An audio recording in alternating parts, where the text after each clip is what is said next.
전후좌우에 계신 분들하고 인사 나누시겠습니다. 당신은 거룩한 사람입니다.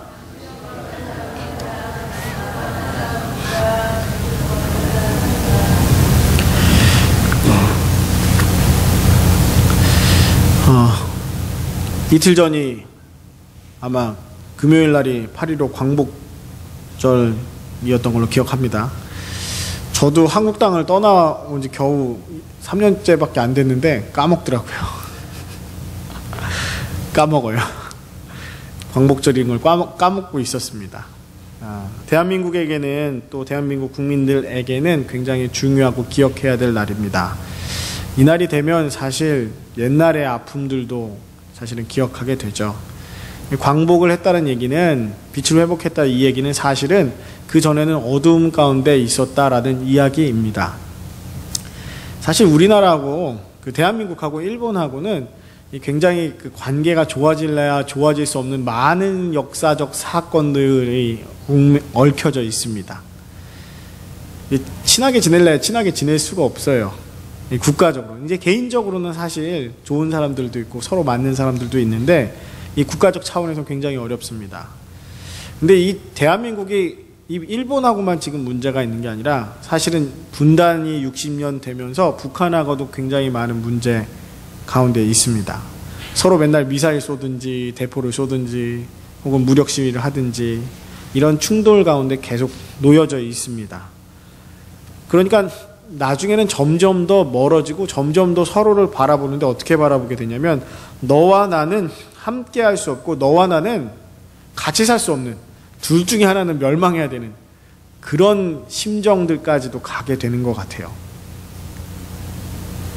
이 세상 가운데는 그런 일들이 너무나도 많이 있습니다. 비단 대한민국만 가지고 있는 현실이 아니라 세계 곳곳에, 또 그리고 이 미국 내에도 그런 서로 간에 서로를 거부하든지 서로를 이제 사랑하지 않는 이런 모습들이 나타납니다. 이런 상황이 사실 우리에게 어떻게 보면 굉장히 익숙한 상황이에요. 때로는 이 국가적 차원이나 이 세계적인 차원에서도 있지만 개인적 차원에서도 사실 그런 일들이 있습니다. 심지어는 교회 안에도 있습니다. 서로를 안 보려고 하고 서로 둘 중에 하나는 없어져야 되는 그런 관계들이 사실은 생겨나요. 오늘 이 본문 말씀, 로마서 11장의 본문 말씀은 사실 배경이 이렇습니다. 로마서 1장부터 8장까지는 하나님께서 어떻게 이스라엘 백성들을 하나님께서 어떻게 해서 사람들을 사랑하셨고, 이 타락한 사람들을 사랑하셨기 때문에 어떻게 구원에 이르게 하셨고, 그 구원에 이른 이후에도 사실 우리가 구원받았다고 해서 온전한 삶을 살지 못하잖아요. 이 구원받고 나서도 구원을 누리지 못하는 사람들을 어떻게 하나님의 구원 가운데 살게 하는지를 1장부터 8장까지 설명을 해놨습니다. 그리고 나서 질문이 생겼어요. 뭐냐면 9장부터 11장까지가 하나님의 구원 사업이 어떻게 완성되느냐라는 문제를 놓고 이야기합니다. 이 로마서를 읽는 사람들은 로마에 있는 교회의 성도들이었어요. 이 성도들은 대부분이 아마 로마 출신 사람들이거나 혹은 유대인들이 아닌 사람들이었습니다. 즉 다시 말하면 그들은 유대인들이 흔히 말하던 이방 사람이었어요. 유대인들이 하나님의 백성, 하나님의 약속 가운데 있지 않다라고 거절하고 바깥으로 밀어낸 사람들입니다. 유대인들 입장에서 이들은 구원받지 못하는 사람들이에요. 하나님의 백성도 아닙니다. 그런데 이들이 예수 그리스도를 받아들임으로 인해서 구원받은 백성이 되었어요. 그랬더니 이 로마인들에게 오히려 하나의 질문이 생겼습니다. 그러면 로마 교회 성도들이 갖는 질문이 뭐냐면, 그러면 예수 그리스도를 거부한 이 이스라엘 사람들, 이 유대인들은 어떻게 되느냐입니다. 여러분들 어떻게 될 것 같으세요? 예수님을 십자가에 못 박았어요.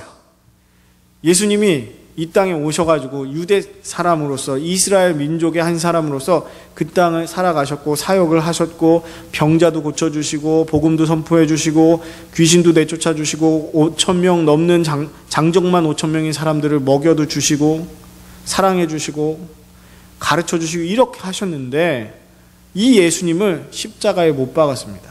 하나님의 아들의 십자가에 못 박았어요. 그러면 이 이스라엘 사람들은 어떻게 되는 것인가 라는 질문이 당연히 따라올 겁니다. 하나님이 아마 진노하셔서 이들을 영원한 벌에 집어넣든지 이들은 전혀 구원과는 상관없는 사람들이 됐겠거니 생각할 수 있습니다. 거기에 대해서 사도 바울이 이렇게 말합니다. 로마서 11장 1절 말씀에 보면 그러므로 내가 말하노니 하나님이 자기 백성을 버리셨느냐? 그럴 수 없느니라. 나도 이스라엘인이요 아브라함의 씨에서 난 자요 베냐민 지파라.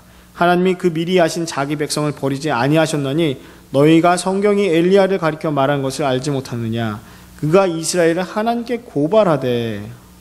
그런데 이러한 상황 가운데에서도 하나님이 이스라엘을 버리지 않으셨다는 얘기예요. 우리는 보통 그들이 하나님을 믿지 않거나 하나님의 뜻대로 행하지 않으면 하나님을 버린 사람들, 그래서 하나님께서도 그들을 버리셨다라고 생각합니다. 그리고 그들은 하나님의 긍휼에서 제외된 사람들이라고 생각합니다. 그리고 그렇게 대합니다, 사실. 그러나 오늘 본문 말씀에는 하나님의 긍휼이 우리의 생각과 우리의 기준에 제약받지 않음을 이야기하고 있습니다. 하나님의 은사와 부르심에는 후회하심이 없느니라 라는 말씀으로 오늘 본문 말씀을 시작하는데, 하나님의 은사라는 것은 하나님께서 주신 은혜의 선물을 말씀하고 있습니다. 하나님의 은혜의 선물, 그것이 능력일 수도 있고 귀신을 내쫓고 병 고친 자를 고치고 이러한 믿음의 은사일 수 있습니다. 방언이고 예언일 수 있습니다. 꿈을 보는 것일 수 있습니다. 그런데 기본적으로 하나님께서 우리에게 주신 은혜의 선물은 뭐냐면 구원이에요. 우리가 하나님의 자녀가 될 수 없는 존재들임에도 불구하고, 우리의 능력으로 아무것도 할 수 없는 존재임에도 불구하고 하나님께서는 우리를 부르셨습니다. 우리에게 하나님의 자녀라고 말씀하셨고 하나님의 일로 우리를 부르셨습니다. 그런데 이 일에 있어서 하나님이 후회하심이 없대요. 후회하심이 없는 하나님의 결정이라는 이야기입니다. 하나님은 그 일을 완벽하게 생각하신다라는 말씀입니다. 하나님이 성경에 보면 딱 한 번 후회하시는 장면이 나와요. 사무엘상에 보면 사울 왕을 왕으로 뽑은 것을, 사울을 왕으로 세운 것을 하나님이 후회하셨다라고 되어 있습니다. 하나님은 이쪽에서는 후회하셨다라고 하고 저쪽에서는 후회하시는 적이 없다라고 하는데 어떤 게 맞을까요? 어떤 게 맞는 걸까요? 둘 다 맞겠죠? 권사님이 대답 잘 해주셨는데 둘 다 맞을 거예요. 왜냐하면 하나님의 계획, 하나님의 목표, 하나님이 하시는 일에는 후회가 없습니다. 그런데 그것을 사람이 따라오지 않을 때 하나님은 사실 슬퍼하신다는 거예요. 하나님이 다른 사람을 가져다 놓으셔야 되니까, 또 다른 사람에게 또 그 일을 맡기셔야 되니까요. 근데 오늘 본문 말씀을 보면 하나님께서는 우리를 부르시는데 후회함이 없으시대요. 근데 우리를 부르시는 과정이 이 로마서 말씀에 나와 있습니다. 30절 말씀을 보면 너희가 전에는 하나님께 순종하지 아니하더니 이스라엘이 순종하지 아니함으로 이제 긍휼을 입었는지라. 다시 말하면 이 얘기입니다. 너희가 예전에는 하나님의 백성이고 하나님의 자녀가 아니었음에도 불구하고 하나님께서 너희에게 긍휼을 베푸셨는데 그 긍휼을 베푸신 이유 중에 하나가 이스라엘이 순종하지 않았기 때문이다라고 말씀하고 있어요. 이스라엘이 예수 그리스도를 거절했고 거부했기 때문이라고 말씀하고 있습니다. 성경은 사실 우리를 본질상 진노의 자녀라고 이야기합니다. 우리는 불순종의 아들들 가운데서 역사하는 영에 사로잡힌 자들이었다고 이야기합니다. 약속으로는 우리는 약속 밖에 있는 사람들이었다라고 얘기합니다. 그런데 그리스도의 피로 말미암아서 우리가 이제 주님과 함께 가까워졌다라고 성경이 그렇게 증언합니다. 골로새서 1장 21절 말씀에 전에 악한 행실로 멀리 떠나 마음으로 원수가 되었던 너희를 이라고 이야기합니다.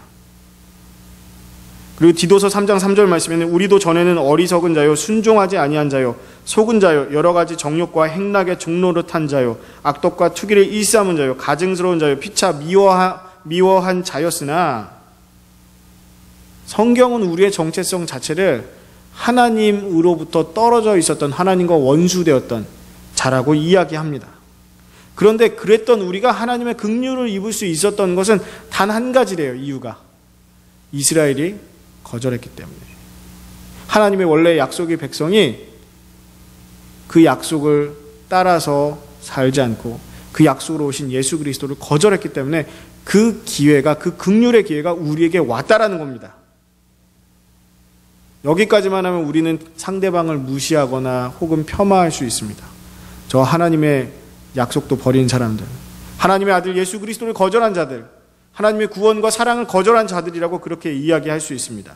그런데 거기서 끝나지가 않아요. 31절 말씀을 보면 이와 같이 이 사람들이 순종하지 아니하니 이는 너희에게 베푸시는 긍휼로 이제 그들도 긍휼을 얻게 하려 하십니다. 우리가 긍휼함을 받은 이유는 그들도 이제 하나님의 긍휼을 입어야 되는 사람들이기 때문이란 얘기입니다. 그들이 처음에는 약속의 백성이었지만 이제는 하나님의 긍휼이 온전히 필요한 하나님과 원수된 사람들이라는 얘기예요.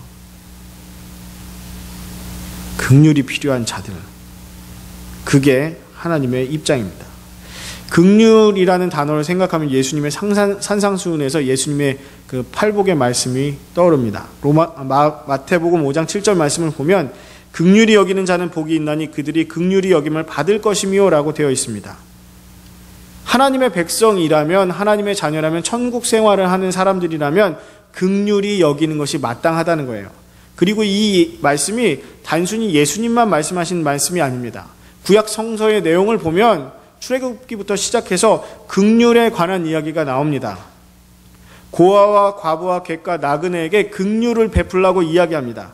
그래야지만 하나님이 너희를 긍휼히 여기신다라는 그 말씀이 있어요. 이 얘기는 하나님의 백성이라면 긍휼히 여겨야 되는 게 의무이고 책임이라는 이야기입니다. 그래야지 하나님의 긍휼하심을 받을 자격이 있다라는 거예요. 그런데 여러분, 한 가지 먼저 생각해야 될 게, 우리가 먼저 긍휼을 베풀었나요? 우리는 예수님의 긍휼을 먼저 받은 사람입니다. 우리가 긍휼을 베풀어서가 아니라 예수님께서 우리에게 먼저 긍휼을 베풀어 주셨습니다. 마태복음 9장 13절 말씀을 보면 너희는 가서 내가 긍휼을 원하고 제사를 원하지 아니하노라 하신 뜻이 무엇인지 배우라. 나는 의인을 부르러 온 것이 아니요 죄인을 부르러 왔노라 하시니라. 예수님께서 이 땅에 오셔서 하신 일이 뭐냐면 긍휼을 베푸신 거래요. 제사를 가르쳐 주신 게 아니라, 예배를 가르쳐 주신 게 아니라 긍휼을 베푸는 것이 무엇인지를 가르쳐 주셨다는 얘기입니다. 주님은 의인을 부르러 오신 게 아니래요. 죄인에게 긍휼을 베풀러 오셨는데 그 긍휼에는 뭐가 포함되어 있겠습니까? 죄인에게 긍휼은 뭘까요? 배고픈 자에게 긍휼은 빵을 주는 거예요. 그를 불쌍히 여겨서 빵을 주고 배를 채워주는 겁니다. 비를 피할 곳이 없는 자에게는 쉴 곳을 제공해 주는 거예요. 그렇다면 죄인에게는 용서함을 베풀어 주는 것이 긍휼입니다. 죄인에게는 그 죄 때문에 끊어진 관계를 회복시켜 주시는 게 바로 긍휼입니다. 그런데 이 일에 있어서 우리를 택하신 게 하나님은 후회함이 없으시대요.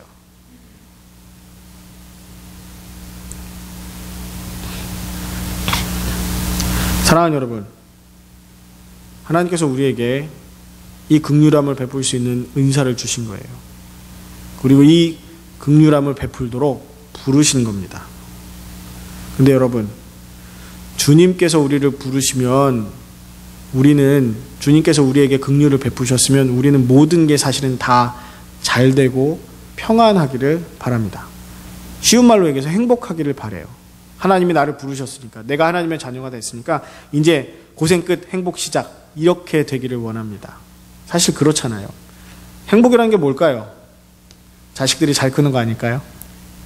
속도 안 새기고 잘 크고 공부도 알아서 잘하고 좋은 대학 가고 좋은 직장을 잡고 좋은 처자 만나고, 이런 걸 행복이라고 생각합니다. 집안에 돈이 넉넉해서 물질에 걱정 없이 사는 것, 이것을 행복으로 생각합니다. 아프지 않아서 그것을 행복으로 생각합니다. 물론 하나님께서 구약성서나 다른 성경 말씀에 그런 복도 주시겠다라고 말씀하셨습니다. 그런데 그게 하나님께서 최종적으로 목적하시는 바는 아닙니다. 로마서 8장 28절 말씀을 보면 우리가 알거니와 하나님을 사랑하는 자 곧 그의 뜻대로 부르심을 입은 자들에게는 모든 것이 합력하여 선을 이루느니라 라고 말씀하고 있습니다. 모든 것이 합력하여 행복을 이루는 게 아니라 선을 이룬다고 했어요. 선은 여러분들이 물질적으로 잘 살고 건강하고 아프지 않은 겁니까? 여러분들이 좋은 남자, 좋은 여자를 만나고 좋은 자식들을 낳아서 평안하게 살아가는 겁니까? 그것이 하나님께서 바라는 최종적인 선인가요? 그건 우리가 바라는 행복의 차원이고 그것은 우리가 요구하는 삶의 행복일 뿐입니다. 실제로 하나님께서는 우리에게 행복하지 않은 부분들도 다가오도록 허락해 주셨습니다. 물질 때문에 다들 고민해보고, 건강 때문에 고민해보고, 자녀 문제 때문에 속 썩어보고, 부모님하고 안 통해서 답답해하고, 아내와 남편 때문에 서로 속상해하는 일들이 왜 없습니까? 그런 일들을 내가 그리스도인이 됐음에도 불구하고 하나님은 허락하셨어요. 하나님은 그 일들이 일어나도록 두셨습니다. 그런데 이 모든 일들이 하나님의 부르심을 입은 자들에게는 합력하여 선을 이루는 것이라고 말합니다. 그 선이 뭘까요? 하나님의 긍휼을 입고 하나님의 긍휼이 흘러나가는 것을 말합니다. 하나님은 우리에게 그렇게 하나님의 긍휼을 베풀어 주시고 우리만 긍휼을 받는 게 아니라 우리를 통해서 다른 이에게도 긍휼이 흘러가도록, 긍휼이 베풀어지도록 디자인하셨어요. 계획하셨어요. 그리고 그 일에 우리를 부르셨어요. 그 일에 하나님이 그렇게 계획을 하신 데에는 후회함이 없으시대요. 버지니아에서 IP 다녔던 그 시절에 그 IP 가보면 절반이 아랍 사람들이에요. 거의 다 대부분이 사우디아라비아에서 온 사람들입니다. 이제 얘기를 하다 보면 이제 민감한 주제들이 있잖아요. 어느 날 프리젠테이션을 해야 되는 시간에 제가 저는 이제 갈등 변환학을 공부하려고 왔었기 때문에 갈등 변환에 대한 책도 미리 읽어보고 했던 부분이 있어서 이 갈등에 관한 이야기를 했어요. 갈등에 관한 이야기를 했는데 아랍 사람들이 대부분이니까 가자지구 문제를 꺼냈습니다. 지금 가자지구에 있는 하마스랑 이스라엘이랑 한창 전쟁 중이죠. 전쟁했다가 잠깐 쉬었다가 또 전쟁했다가 계속 그러고 있는데 이 문제를 이제 얘기를 꺼냈어요. 같이 공부했던 그 아랍 형제들이 굉장히 불쾌하고 힘들어 하더라고요. 그럴 수밖에 없죠. 자기네들 입장에서는 당연히 그게 민감한 주제고 이스라엘은 적이고 이스라엘 때문에 자기네들이 이렇게 고생하고 이스라엘을 지지해주는 이 미국과 다른 서방 세계들이 미울 수밖에 없어요. 그러니까 이스라엘이 나가지 않으면 그들의 입장에선 전쟁이 끝나지 않은 거예요. 저는 제3자이기 때문에 양쪽 다 무기를 내려놔야 된다라고 얘기할 수 있지만 본인들은 그게 사실은 가능하지 않습니다. 저는 평화학을 그때도 공부하고 있었어요. 그리고 저는 군인으로서 9년 동안 살았었습니다. 여러 가지 좋은 아이디어와 이론들이 있고 케이스들이 그 이전에도 갈등과 분쟁이 민족 간의 전쟁이 해결된 케이스들이 있지만 그들 상호 간에 특히 팔레스타인과 이스라엘처럼 서로 상호 간의 믿음이 신뢰가 깨져 있고 상처가 많은 경우에는 방법이 없어요. 누군가가 먼저 긍휼을 베풀지 않고서는 방법이 없습니다. 사실 우리가 신앙생활하면서 그런 일들을 많이 겪습니다.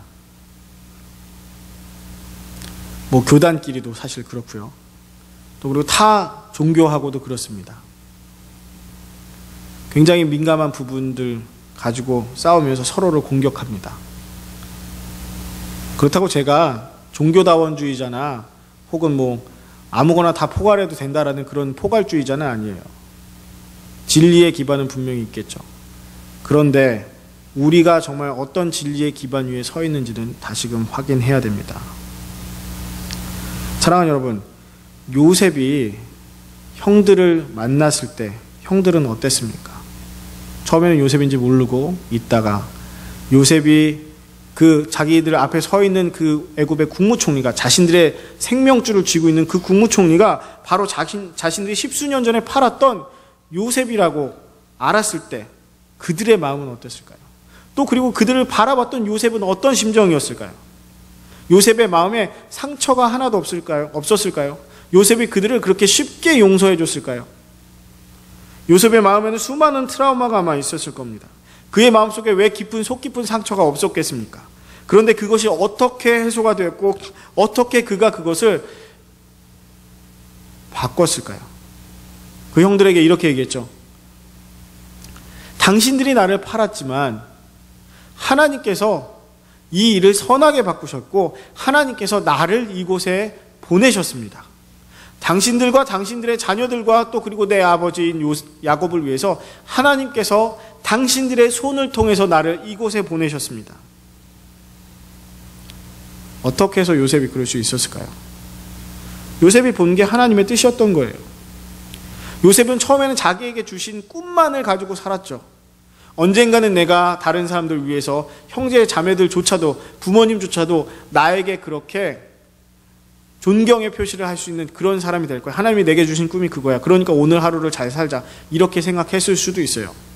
그럼에도 불구하고 그가 자신이 꾼 꿈이 이루어졌을 때 오히려 그가 깨달은 것은 하나님이 나로 그 꿈을 주신 것, 하나님이 나로 그렇게 살게 하신 것은 나 때문이 아니라 저 사람들 때문이라는 사실을 알았기 때문에, 저 사람들을 구원하시려고, 저 사람들을 돌보시려고, 저 사람들을 유지시키시려고, 저 사람들의 생명을 이 가문 가운데서 보호하시려고 하나님의 더 큰 뜻을 봤어요. 하나님의 긍휼히 여기심을 봤어요. 형제를 팔아넘기는, 아버지를 속이는 그런 자들을 하나님이 사랑하시는 것을 요셉이 본 겁니다. 그들을 위해서 하나님이 나를 여기 보내셨구나. 하나님이 그들을 긍휼히 여기시는 걸 안 거예요. 하나님이 자기 자신을 긍휼히 여기셔서 애굽의 총리로 삼으셨는데 그 총리로 삼으신 게 자신을 판 그들을 위해서 그들을 긍휼히 여기심으로 그렇게 했다는 것을 알았던 겁니다. 오히려 요셉의 형들이 참 힘들게 살았어요. 왜냐하면 동생을 그렇게 팔아먹고 나서 아버지한테 거짓말하고 그리고 진짜 살았는지 죽었는지도 모를 동생 때문에 자신들의 마음속에 죄책감을 갖고 살았습니다. 그렇기 때문에 요셉 앞에서 그렇게 다퉜던 거예요. 요셉 앞에서 자기네들이 옛날 죄를 얘기하면서 우리가 이 죄 지었기 때문에 요셉을 팔았기 때문에 이런다라고 얘기할 수밖에 없었던 겁니다. 새까맣게 잊어먹고 살았으면 그렇게 얘기할 수가 없어요. 죄책감도 없는 사람들이면 그럴 수가 없습니다. 그리고 그들은 그 죄책감에 야곱이 죽었을 때까지도 시달렸어요. 야곱이 죽고 나니까 이 형제들은 같이 의논합니다. 의논해서 뭐라고 요셉한테 얘기하냐면 아버지가 돌아가시면서 얘기하기를 너희 형들을 활시하지 말고 해코지하지 말아라. 그래도 니네 형들 아니냐. 형들을 잘 돌봐줘라. 이 얘기를 했다고 요셉한테 전했습니다. 요셉의 마음이 어땠을까요? 이 형들이 아직도 나한테 그 일로 두려워하지 말라고 그럽니다. 다시 얘기해요. 하나님이 나를 보내신 겁니다. 하나님이 당신들을 위해서 날 여기 보내서 이렇게 한 거니까 그걸로 걱정하지 말라고. 아버지 없다고 내가 당신들 해코지하지 않는다고. 여러분과 제가 만약에 요셉의 자리에 있었다면 어떻게 반응했을 것 같으십니까? 여러분들 힘이 있어요. 여러분들 능력이 있어요. 여러분들을 해코지한 사람들이 이제는 여러분 때문에 살아가는 사람들이 됐습니다. 그럼 어떻게 하실 것 같습니까? 죄송합니다. 100이면 100 복수할 거예요. 100이면 100. 왜 그런 줄 아세요? 이게 뭐 여러 가지 방향이지만 복수를 해요. 그래, 네가 예전엔 그랬지만 이제는 그러니까 내가 너 봐줄게.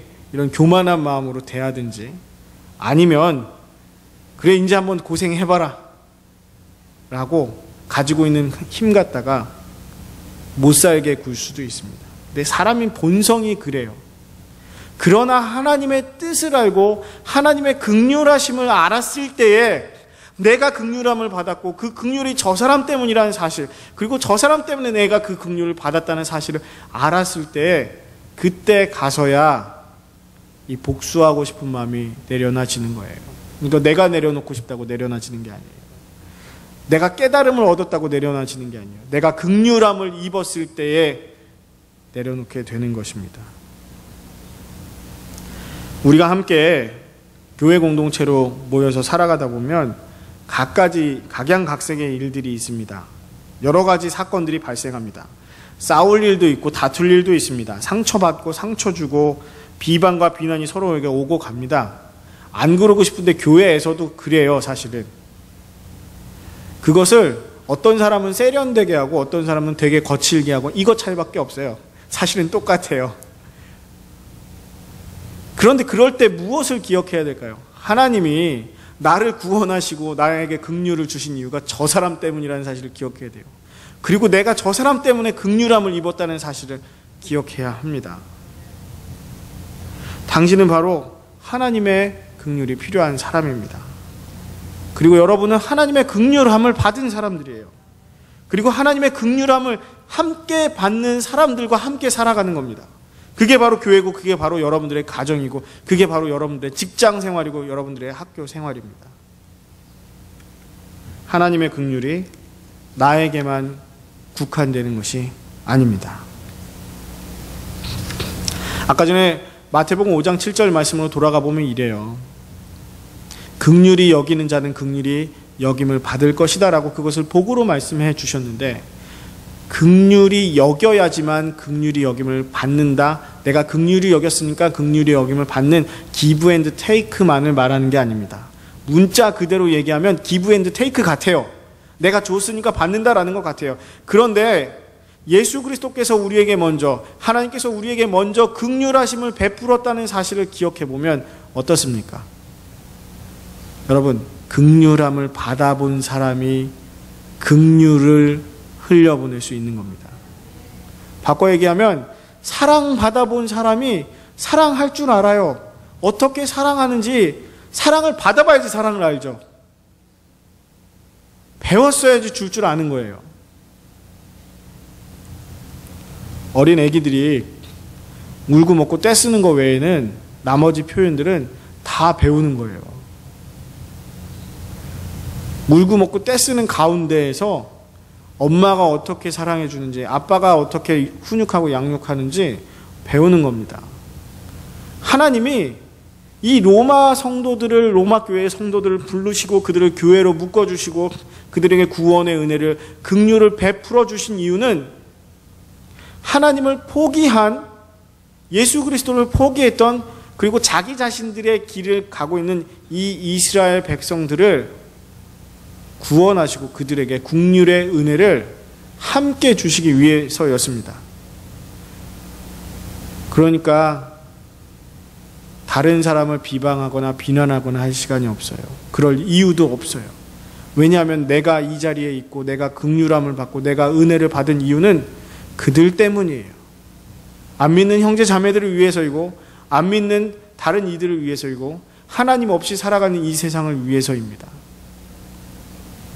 나만을 위한 게 아니에요. 우리 교회가 부흥하고 성장한다면, 또 아름다움과 기쁨과 감사가 넘친다면, 하나님의 긍휼하심을 풍성히 누린다면 그 이유는 다른 데 있지 않습니다. 긍휼함을 베풀라고 있는 거예요. 우리가 이 정도 교회가 됐어라고 교만하거나 혹은 위세를 떨라고 주시는 게 아닙니다. 긍휼함을 베풀라고 주시는 것입니다. 내가 먼저 신앙생활을 하죠? 그 이유는 나와 함께하는 사람들에게 긍휼함을 베풀라고 하는 거예요. 긍휼함을 베풀어야 되는데 싸우겠습니까? 물론 싸우기도 하죠. 싸우겠어요? 주구장창 싸우시겠어요? 주구장창 가르치시고 혹은 트집 잡으시겠어요? 내가 긍휼함 받은 사람인데 그 긍휼이 어떻게 흘러나갈까? 그 긍휼함이 어떻게 표현되어져야 될까? 그 긍휼을 어떻게 나누어 줘야 될까? 이걸 고민하겠죠. 하나님은 하나님의 계획이 있습니다. 하나님의 뜻이 있어요. 그리고 하나님께서 그 은사와 부르시면 후회함이 없으시다고 했어요. 다시 말하면 하나님이 일하시는 것에 있어서 후회함이 없으십니다. 그 일은 옳고 선하며 반드시 이루어지는 일이라는 것입니다. 그리고 그 일의 기반이 바로 하나님의 긍휼하심에 있다라는 겁니다. 그 긍휼 때문에 나와 내가 살아가는 거예요. 그 긍휼하심 때문에 우리가 지금 이 신앙생활을 하고 있는 것입니다. 이번 한 주를 살아가실 때 하나님의 긍휼하심을 기억하시면서 살아가시기 바랍니다. 예수 그리스도의 그 십자가의 사건이 우리에게 하나님의 긍휼로 다가왔고, 또 그 긍휼하면 그 십자가의 사건이 나를 통해서 다른 사람들에게 흘러갈 수 있도록, 말을 전하라는 게 아니에요. 말로 할 수 있는 일이 아닙니다. 말로 해결되지 않습니다.